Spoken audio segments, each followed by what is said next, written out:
Pues muchas gracias por compartir con nosotros estas historias que pues sí generan como mucha indignación, ¿no? Que se siga pensando que los indígenas, como decía la compañera, son ignorantes y que no pueden tener conocimientos, que no pueden ir a la escuela, que no pueden estudiar posgrados, por ejemplo. Pero también creo que hay otra parte que no se reconoce, como todos esos saberes de los que la compañera hablaba sobre la experiencia, de las cosas que se van aprendiendo de generación en generación, como esto de toda la medicina indígena, ¿no? Todos los sistemas normativos, como estas cosas que no se reconocen y que son aportaciones muy valiosas, por ejemplo, en la ciencia, en el arte, en la literatura, y todas estas cosas que no se piensa que son indígenas y que han aportado mucho a la cultura nacional y a todo el conocimiento. Y bueno, creo que había un compañero que quería también comentar sobre este punto que estamos platicando. Pues, más bien quería animar un poco, no me sé un chiste, pero quería animar un poco esta mesa, porque creo que es, no sé cómo estarán escuchando nuestros radioescuchas. Ojalá que nos puedan escribir en nuestra página, desde aquellas personas que están escuchando pues esta plática, esta charla, que es el Día Internacional de los Pueblos Indígenas. Entonces, si alguien tiene allí algún presente en términos de que nos ponga a bailar, nos pone a reír, pues también es bienvenido, ¿no? Porque estamos viendo, ciertamente hay toda esta experiencia triste, lo vivimos a diario, podría uno decir muchas anécdotas, como don Bulmaro lo dijo en un principio, de los años que lleva aquí, un servidor, un promedio de 25 años, en el cual pues hemos pasado muchas experiencias, muchas situaciones en donde se pone en tela de juicio, digamos, se cuestiona nuestro ser indígena. Recientemente podría platicar las discriminaciones que uno sufre, necesariamente por esta supuesta reconocimiento a la diversidad. Ahora las discriminaciones, aunque siempre, digamos, han sido veladas, pero ahora toman como más especialidad en términos de que también son veladas la discriminación. Aunque no te lo dicen directamente, o sea, en palabras, directo, pero igual te hacen sentir. Estábamos en una reunión, por ejemplo, de un consejo de medio ambiente hace un promedio de un año del gobierno del Distrito Federal, y se crearon varias comisiones, y en una de las comisiones, yo no sé cómo fui a caer ahí, pero me invitaron. El tema indígena a veces se pone en auge para las autoridades, pero sin ninguna claridad para qué los indígenas, sino con una idea de incluir supuestamente, de que estén todos los sectores y entre ellos los indígenas. Entonces, como ustedes saben, y ahorita estoy fallando en este sentido, yo siempre saludo en mi lengua a cualquier reunión, a cualquier espacio, y bueno, pues en ese sentido, y además me pongo una parte de mi ropa, no quiere decir que la otra parte no me pongo ropa, o sea, es más bien del pueblo.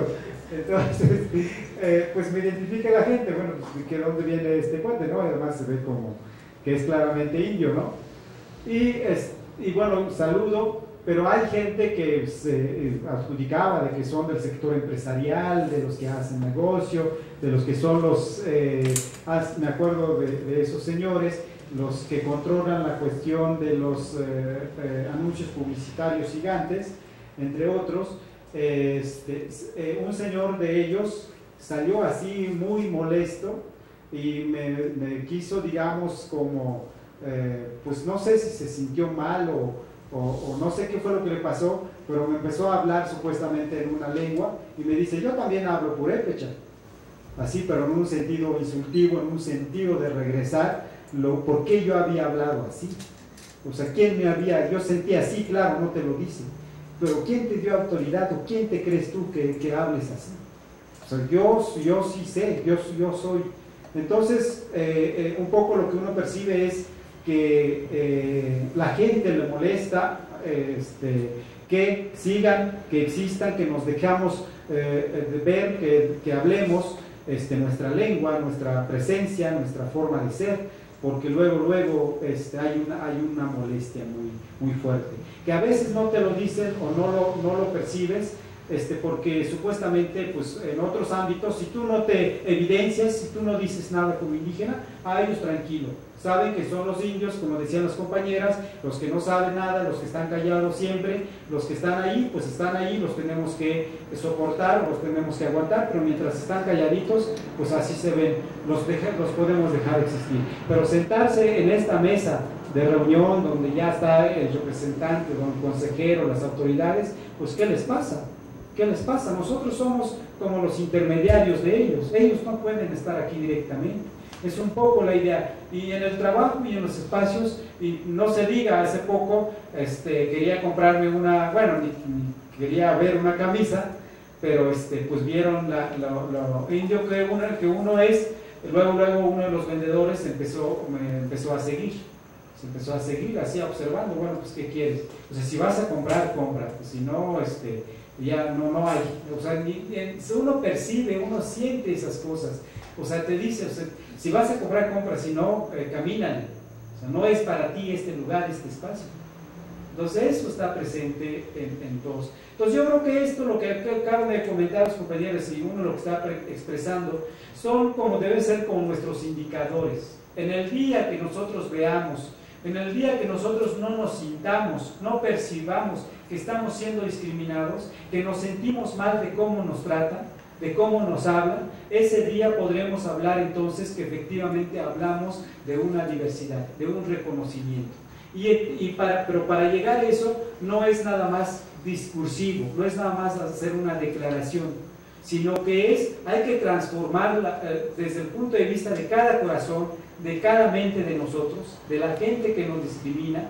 Hay que transformar, hay que cambiar para construir otra forma de ver al otro, sobre todo que nos vean diferente como indígenas, o sea, diferente en el sentido de que sí tenemos una cultura, una cosmovisión, pero que eso no signifique atraso, que eso no lo entiendan de esta manera, sino valores que algunos hermanos y algunos pueblos lo han reconocido y que afirman que los pueblos indígenas son la reserva moral del mundo.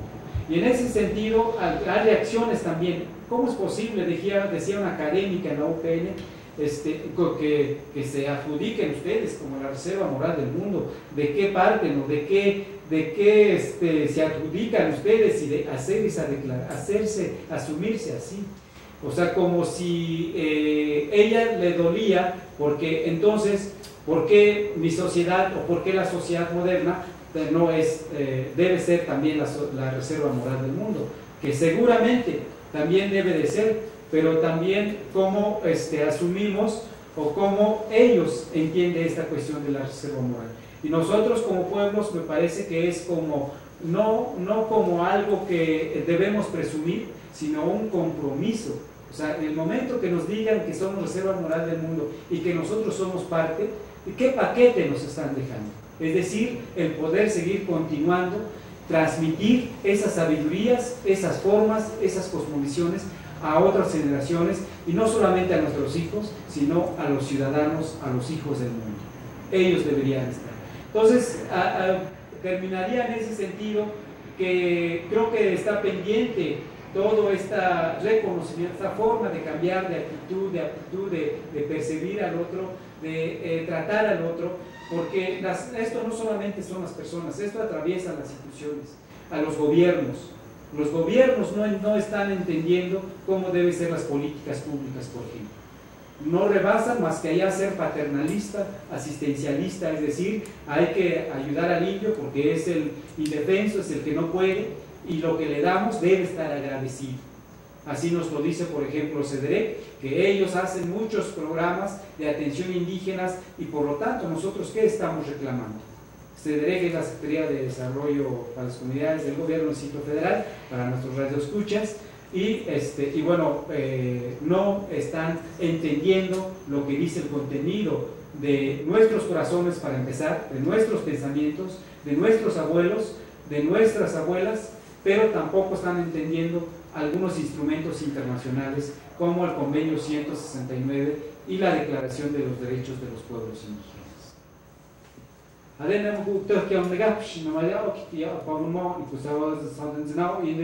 yo nawi pun hachami nau chinde ku haden yo yiki au yiki hach yo yikau yiba mau hatsanau yik pun hachaden shu nundu pun hachaden shkaju nundu shkaju nundu pun naden baun mau yide naden shem hayom mau yik mukhan ka zur kan ka kuwana han unak kuwana ka tiktuk mado de pun hach yo shomne hau de biao tu mau de hatsanau de na wekiren kan hau jigo yide die hat alle man genau oder haben diesen genau mal de geischen de gaje kinder doch kusch ja da de men de agosot nein yang da haus go in dit nein yang an kau ja de khashem haya grup gracias.